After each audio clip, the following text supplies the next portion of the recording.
What is up, everybody? Welcome back to Wanderlust and Life. Life has been lifing a little bit lately, and sometimes life happens, and it happened to me. So unfortunately, I had to cancel my trip to Malta, which I was very much looking forward to. That was supposed to be for my birthday this month. I was going to be there for a week,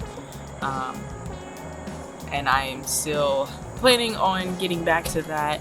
I might just move that back to my birthday for next year. I turn 40 next year, and the dream was always to spend the entire month of September of my 40th birthday in Italy. And since Malta is an island off of Sicily, which is off of Italy, maybe I'll just throw that in there. Spend a week in Malta, spend a week in Sicily, and then spend 2 weeks traveling through Italy. I do have a cruise that I'm planning in the summertime next year, and Egypt has been coming up on my radar quite frequently, so I'm gonna try to put that in.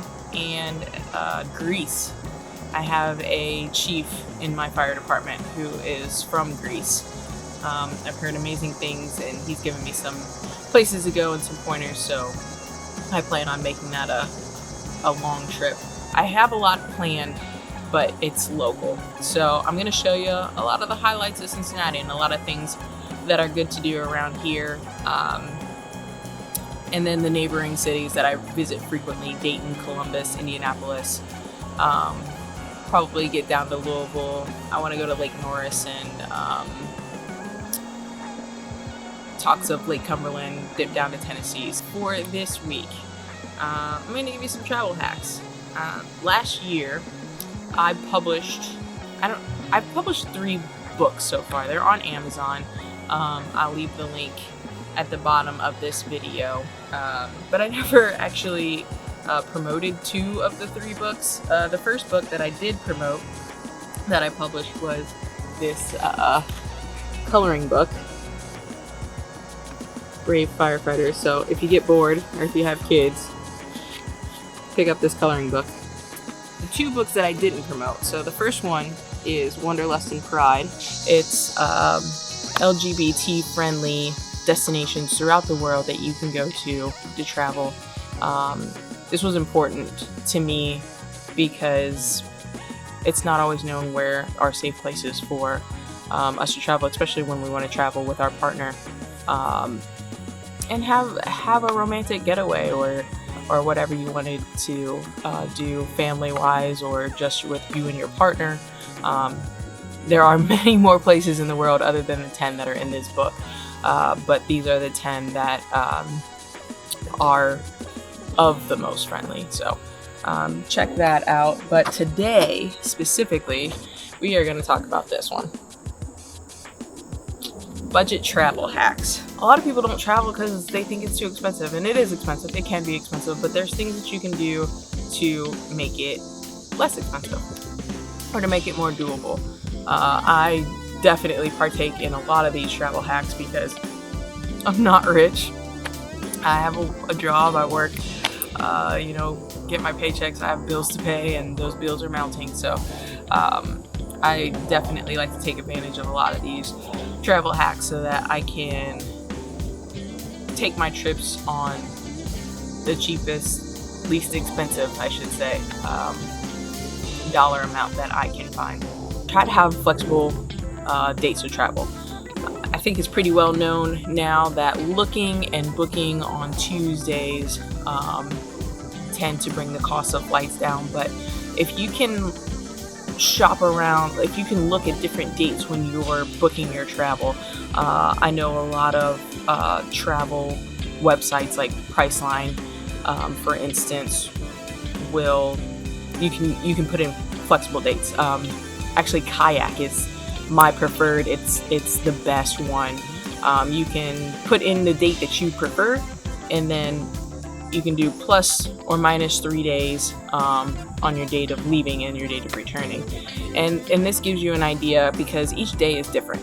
Each day has a different price, different times of days that you can travel. So If you're flexible, if you have the ability to be a little bit flexible with your dates, you can hit those cheaper airlines or those cheaper hotels when you're booking, which is really helpful. If you watched my trip to Portugal, I had mentioned the fact that we flew out of the US from Fort Lauderdale. Purchasing the flight to depart from Fort Lauderdale was cheaper than purchasing the flight here from Cincinnati or any of the surrounding areas. I checked everywhere. I checked Chicago, I checked Detroit, Atlanta. Flying out of Fort Lauderdale was so cheap that in booking my flight to Cincinnati to Fort Lauderdale and the hotel for the night that I stayed there, because I didn't want to just keep hopping flights all day long and have a whole day of flying.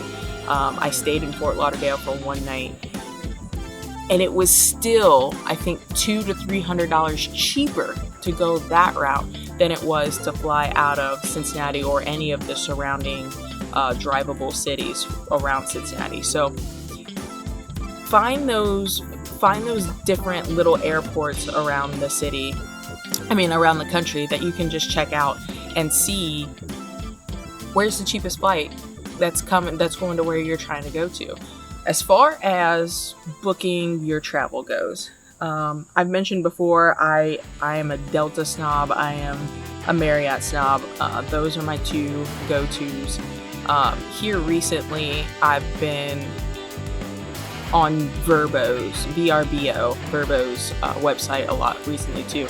I like Vrbo because it automatically books the entire house for you. You don't have to, which is the difference from Airbnb. Airbnb is nice. It's a great website. I'm not knocking it whatsoever. But you have to select the entire house for you to book the entire house. Like sometimes it'll bring up a room or a portion of the home that you rent out. I don't want to deal with that. I want my own space. I want the whole entire house. So I'll rent out. On Vrbo, it's automatically the entire space. So I like Vrbo, but another thing that I really, really like about Vrbo is it uses one key points. The point system and gaining points and rewards when it comes to travel is the number one way to save money and to travel on a budget. I build up my points within Marriott so that I can get free stays. I build up my points on Delta so that I can get free flights. And you can build up your points with Vrbo too so that you can get free stays. And Vrbo also translates through to your one key points translate through to the hotels as well. So while you're in the city that you're in, what are some ways that you can save on money? I personally, for myself, even when I travel, I try really hard to escape the tourist areas. So I'll have a day of doing tourist activities because I've never been there before. They're tourist areas and activities for a reason because they're popular and it's things that you want to see. So I will dedicate a day to being in a tourist spot. But after that day or outside of that day during my travel, my stay, I'm leaving the tourist area and I'm going to the local area. That's where you're going to get your cheaper foods, if you can manage it and if you can have the ability, if you have a car wherever you're going, if you rent a car wherever you're going, go and stay in the local parts of town and not in the tourist areas. That's where you'll find the cheaper foods, the cheaper entertainment, the cheaper things to do. Go to the local activities, go to the local festivals and fairs, and get away from the tourist spots because as long as it's safe, obviously, do your research and make sure it's a safe part of town that you're going to. But that's where you'll get a true sense of what that city or that country has to offer, and that's where you'll get a true appreciation for wherever you're going. Meet new people, meet local people, and if you can meet local people while you're on vacation, guess what? They can take you to the local spots that nobody else knows about that is traveling to the city because they don't live there. And then you get you get the good food, you get the secret places that only the people who live there know about. So when you're traveling when you're traveling out of the country, the first time I went out of the country, I went to Jamaica, and I came home to a $600 phone bill, because I didn't realize, in my naive head, that the cell phone towers in America don't exactly extend to other countries outside of where I am. So I will only use Wi-Fi when I'm out of the country. WhatsApp is the most amazing app that you can have when you're out of the country.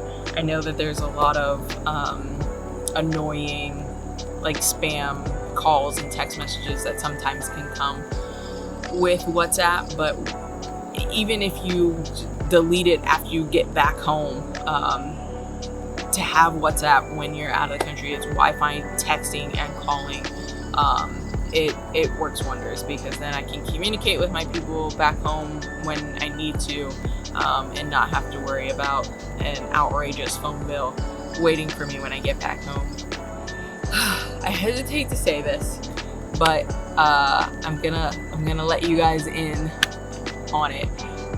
When you're traveling, definitely, if nothing else, get on that TSA pre-check. The shorter lines, it's everything. As far as packing goes, you can save money on baggage fees. Like I said, I fly Delta. I know if you fly, at the very least, Comfort Plus or first class, you have one check bag that is free that you don't have to pay for. Definitely for first class. I'm pretty sure for Comfort Plus as well. Main cabin, I'm not too sure about. Definitely not for basic. You have to pay for your bags in basic. But your carry-ons are free with Delta. Was another reason why I will not fly Frontier. That's a whole nother story in itself. I will not fly Allegiant. And I think I heard that Southwest just changed theirs to where your bags don't fly free anymore, or they're about to. I showed you on my first trip, on my first video, I roll my clothes.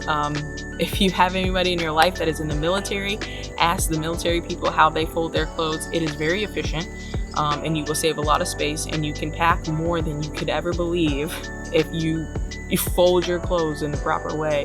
Like I said, I'm going to be doing a lot of local stuff here for the rest of the year, so we'll get a video of that, and then we'll get back to our big travel in 2026. So see you then.